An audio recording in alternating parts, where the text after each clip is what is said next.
Well, I recently picked up the Ryobi P3150 18-volt 1 plus heat gun.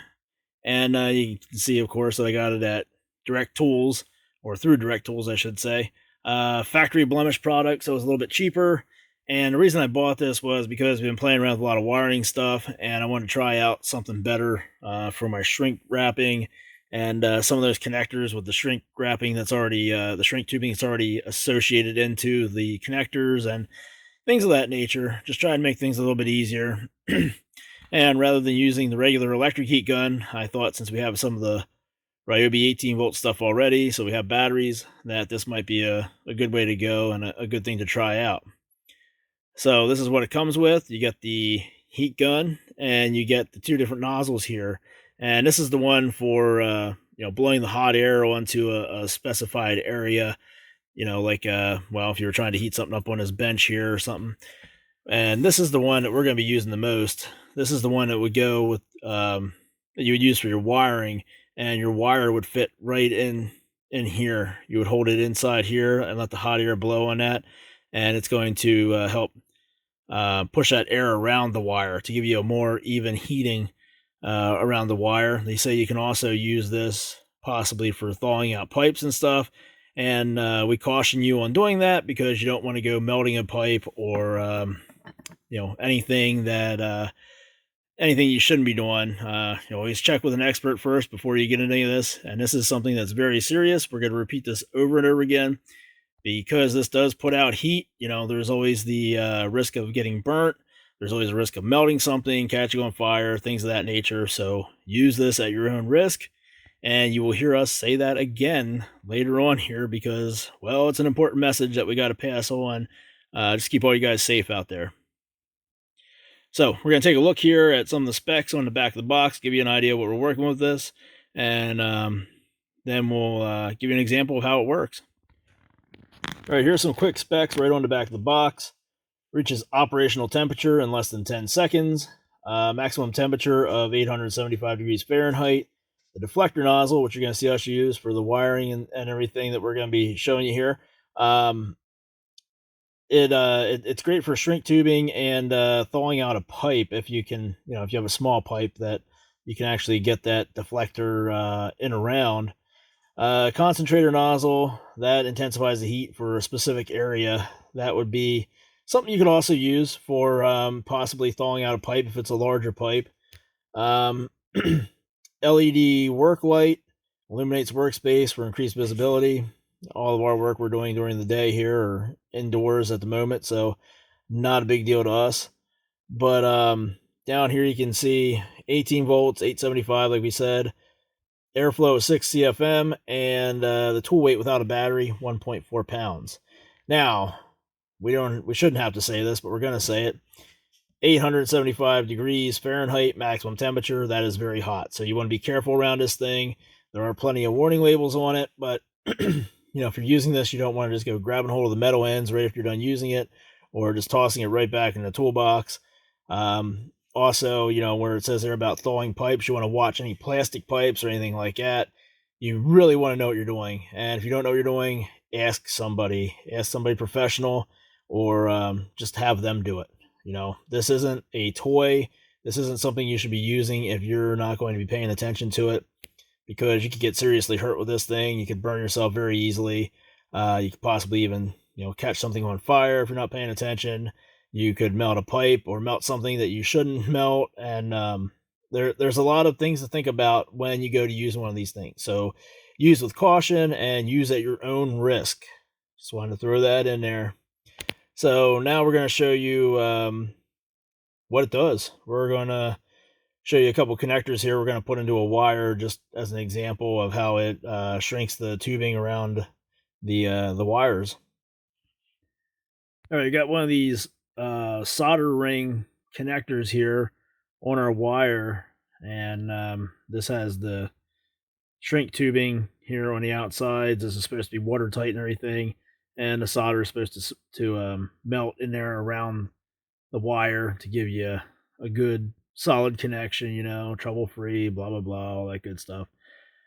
So this is why we bought this heat gun, to try to play around with this stuff and see if it actually works. So we got our heat gun here, using a 4 amp hour battery just to try it out here and see what happens. Show you guys. So we got the proper nozzle in there. So now we're gonna put the wire right in there like that to shrink that down. So here we go.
So there it is, our connector.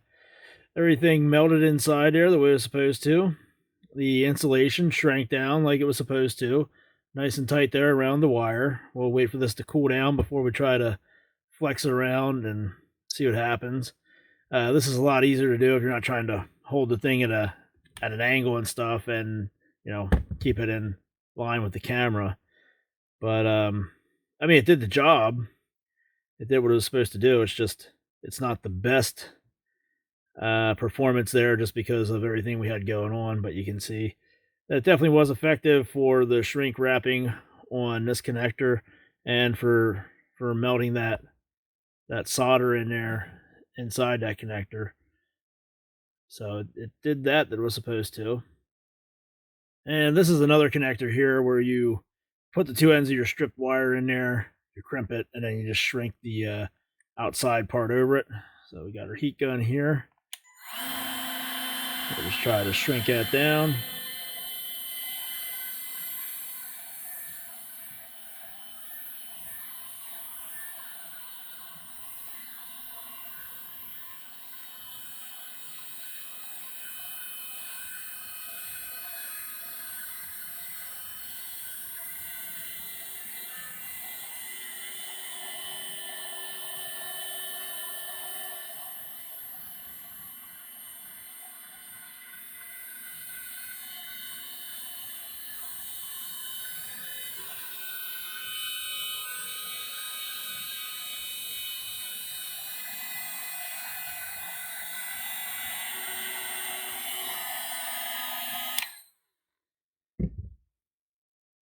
And there you go.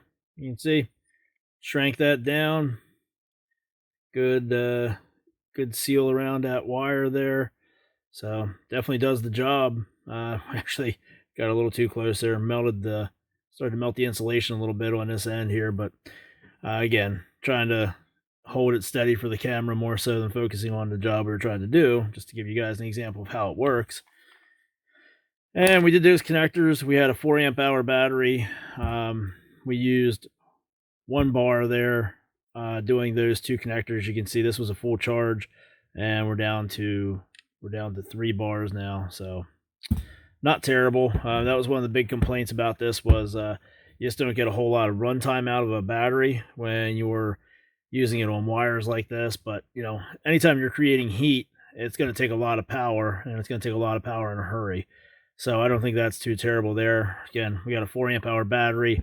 We were just able to do 2 connections, and if you got the batteries with you, you know what you're getting into when you buy this thing. And especially now, if you're watching this video, you know that you're going to need some extra batteries on hand, or a charger to be able to charge them and swap them out. that's a nice thing about doing this. You know, if you've got time in between where, you know, you do one or two connections and then you work on your other connections, you have another battery charging, you know, you can probably make it through the day just rotating batteries around and letting them charge while you're working on doing all your wiring and get your connections set up and ready to go. So that's it. That's our first connection we did there. And that was our look at the Ryobi P3150 18 volt plus one battery powered heat gun.